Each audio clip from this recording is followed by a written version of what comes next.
Bonjour, bonjour. Bon, avant de commencer, hier il y a eu un live exceptionnel avec l'ami Mystique que je vous invite à regarder si vous êtes ou si vous n'avez pas d'aversion au risque. Un petit projet qui pourrait être intéressant qui vient de naître. Bien évidemment, pour ceux qui sont dans le livret A, qui veulent des rendements pépères, machin, garantis, bon garantis entre guillemets, parce que même dans le livret A, ça présente quand même un petit risque, hein. Vous êtes indexé sur le monétaire. Et voilà, si l'euro disparaît, vous allez vous retrouver bien bête avec vos petits livrets A sur les bras. Mais bon, ça c'est entre guillemets. Pour les autres, pour ceux qui cherchent des petits filons, qui vous avez déjà beaucoup d'argent à investir. Personnellement, moi je peux vous dire que je suis près de mes sous en ce moment, du coup je vais pas intervenir dans ce projet directement, mais je vais suivre ça de loin. Et voir effectivement si Mystique réussit dans sa mission. Là, ça va être la mission BM, mission grosse voiture, mission 40K. Une deuxième chose relativement sur la chaîne secondaire, bon, plus d'intervention de Guillaume, bah c'est bon, c'est bien dommage parce qu'on aurait bien continué à discuter business, mais malheureusement, effectivement, à cause des trolls, c'est pas vraiment le lieu. J'avoue que pour l'instant, c'est full troll, mais j'espère que la tendance va s'inverser, que les trolls comprendront que vous perdez votre temps sur cette chaîne quand même. Si vous voulez troller, allez ailleurs. Je sais pas, vous n'êtes pas dans les investissements, vous n'êtes pas dans les cryptos, mais pourquoi vous êtes là? C'est une vraie question. C'est une vraie question.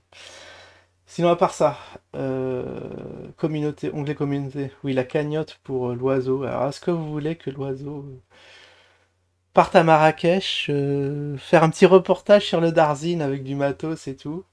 Donc, on avait demandé pour tout ça 20K, 20 000 balles. Et on va voir les résultats du sondage. Malheureusement, 45% bah, les 45%, bah, bravo à vous, mais malheureusement, la très grande majorité, 55% ne veulent pas sur 33 votants. Bon, bah, je pense que la cagnotte est avortée. On va essayer d'être à l'affût sur d'autres projets. Et puis, on peut commencer notre petite météo d'usine. Allez, go! Alors, le BTC, on est à 29K. 29 points combien? Où est la cotation? Ouh, 29,07. Ça consolide, enfin ça consolide. Bon, on est quand même au point bas, on n'a rien cassé. Bon, rien de, comment dire, rien de remarquable sur le BTC. Il faudra d'ailleurs que je fasse une météo, ça faisait longtemps. Et puis on va aller sur Probit. Enfin, on est sur, qu'est-ce que je raconte? On va aller sur le ZIN. Alors le ZIN, il y en a qui se posent la question, est-ce que le ZIN est mort ou pas? Bah, techniquement, factuellement, non. Il est toujours là. Ah mince, je suis en QWERTY. Attendez, je vais changer ça. Puisque je viens de redémarrer ma machine. Voilà. Zin. Z-I-N. Alors, le Zin n'est pas mort. Actuellement, il est là. Il vivote. Moi, je dirais qu'il est sous assistance respiratoire ou artificielle. Donc, le patient va peut-être un jour sortir de sa torpeur. C'est ce qu'on lui souhaite. Qu'il reprenne des couleurs et des forces et qu'il nous fasse du fois 1000, hein, comme on nous l'avait dit. Je regarde quand même. Je regarde. Ah, tiens, il a fait quand même des petits soubresauts. On va remettre des nouvelles lignes de tendance, des paramètres channel. Ça fait des nouveaux points. Ah non, ça va, il tape sur le haut maintenant. Je crois qu'on va me prendre juste le corps de la bougie ici, ah, qui correspond maintenant avec les pointes. Tiens, oh, c'est intéressant cette petite config. Tiens, normalement sur le trigo, il faudra le placer comme ça, et ici comme ça, aux extrémités des points. Ah, pourquoi il s'est pas incliné? Ah non, là je suis en parallèle. En gros, ça fait ça, quoi. On est dans un canal range baissier. Au vu des moyennes mobiles, je crois que ça casse vers la baisse, mais peut-être un faux signal. Mais en tout cas, on est aussi, hein. La moyenne mobile rapide est en dessous de la lente. On a croisé en début de mois. On est le combien? Ah oui, on est quand même qu'au début du mois, on est le 7. On est le 7. On va voir il y a combien il y a eu de bougies. Donc la semaine dernière, c'était combien? C'était le 31 ou c'était le premier? Non, normalement, on était le 31. Et ce qu'on a eu, c'est on a eu un super boost alors qu'il n'y a pas eu de nouvelles. Assez étonnant, on a eu un point haut presque à 20, on a presque eu les 20. Bon, à 19, mais parce que malheureusement, c'est juste un soubresaut là aussi, vous l'avez. Vous l'avez épisodiquement des trucs qui sortent du cadre. Là, vous voyez, hop, un petit point haut, plus haut, et là, mais bon, un petit point plus bas.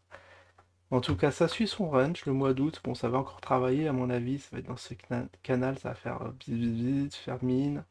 Après, après on ne sait pas si on sera en 2000, en 2024. 2024, normalement, la crypto reprend. On va pouvoir refaire cette mise template. On va voir si vraiment la tendance s'inverse. Donc si c'est dans ce cas-là, hop, là c'est bon, vous avez bien fait de garder vos in, mais si ça casse tous les points bas, bah, vous allez acheter encore plus bas et moyenner à la baisse de façon spectaculaire, surtout s'il y a un centime. Et vous constituez un très très gros bag pour profiter des petits rebonds. À l'affût de rebonds, là, par exemple, on a eu un petit rebond, mais bon, pas significatif. On était de 15 à 19, 4 centimes quand même, ça fait un gros pourcentage. Quand même de la volatilité, mais bon, les volumes, là, vous voyez, raplapla. Là aussi, ça fait une petite, j'allais dire une petite divergence, mais même pas. Les cours ont suivi les volumes. Un assèchement un peu caractérisé, mais après un petit pump. Vous voyez, là, on a un pump. Et on a eu pump sur les volumes, pump sur l'action. Corrélé pour l'instant.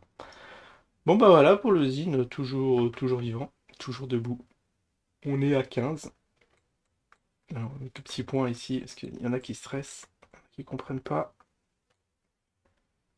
Très bien. Bon, pour ce lundi, le Zine il est comme ça. On va voir les autres actifs. Alors moi, je vais voir essentiellement le Glucky aussi. Le Glucky qui, on l'a vu la semaine dernière, qui montait. Je crois qu'il est en tendance. Est-ce qu'il est en tendance haussière, notre ami Glucky? Alors, il faut voir les moyennes mobiles. Ah, les moyennes mobiles, vous voyez, c'est bien appuyé ici. Tendance haussière, effectivement. Mais on dirait que la moyenne mobile courte vitesse est en train de s'incurver. Plus de volume, malheureusement, depuis que ça a été réintroduit sur les marchés. Là, ça a été coupé. Il y a eu un petit engouement ici sur toute la baisse, mais les gens en ont eu marre, je pense. Et des micro-volumes à chaque fois. Je pense qu'il faudrait... attendez, je vais remettre en pointage. Ouais, ah, là, on voit les volumes. Parce que regardez, là, ça fait des forts volumes. Je crois qu'il y a une cassure entre là où ça représentait des billions, des milliards. On est passé à des milliards, à des millions. Donc le problème, ouais, c'est que le cours, bah, comme ça a été divisé par 100, par 100 ou par 1000, je sais plus, eh bien les volumes en conséquence ont été eux aussi divisés. Enfin, en fait, c'est le nombre de tokens qui a été rarifié. Du coup, la cotation est montée, mais les volumes ont diminué. Voilà, c'est ça. Comme ça, un produit, l'un compense l'autre. Donc on est comme ça fait, c'est un peu comme le zine, comme ça. Une fois que ça atteint un petit seuil, un petit support, ça pump et après ça refait le même scénario. Bon, j'ai vraiment du mal à décrire ce qui se passe, hein, des petits triangles, des triangles, d'un triangle, d'un triangle. Bon, c'est des W, hein. Si on se fie à des W dans des W, dans des W, ça aura tendance à pumper. Là aussi, on va voir à la fin du mois d'août ce qu'il en est. Donc le Glucky, bon, il n'a pas dépassé le point haut local qui est 27, 27K. Et puis, vu l'heure, on a le temps de voir aussi le petit Ziri. Mais le Ziri, je vous avouerai. Je crois que le Ziri, il remonte, mais pas autant que je le voudrais. Hop, vite fait, le Ziri. Ah, c'est avec un Y. Mais pourquoi ils ont foutu? Ils ont foutu deux cryptos avec des lettres qui commencent de la même manière. Enfin, deux mots qui commencent de la même manière. Regardez-moi ça, ce petit Ziri. On est à combien? Ah, on est à 0,4 centimes. Là aussi, les promesses. Vous imaginez ici le Zinner fou. On lui a dit que dès l'introduction que ça allait faire du x 1000. Bah, malheureusement, ça a été divisé, hein. Ça, c'est l'historique factuel du Ziri qui nous a fortement déçus. Alors pourquoi le suivre actuellement? Bon, il y a épisodiquement des volumes qui reviennent, mais qui disparaissent, et là qui ont complètement disparu. Bon, c'est peut-être les vacances, là, depuis mai. Faudra mettre ça en corrélation avec la date de sortie de Jim. Mais j'ai l'impression que les suiveurs de Jim sont partis, ne soutiennent plus le cours. Mais le cours se maintient, vivote. Tendance baissière ici, vous voyez, depuis l'affaissement des volumes. c'est baissier et on voit des petites discontinuités. Ouais, c'est pas bon. Il y a extrêmement peu de liquidité pour notre ami Ziri. Bon, il en manque une, la Frix. Bon, ça va être pareil, hein. On va supputer que c'est la même chose. Et on regardera ça au pire la semaine prochaine. Et je vous souhaite à tous une excellente semaine. Et je vous dis à la prochaine. Ciao tout le monde.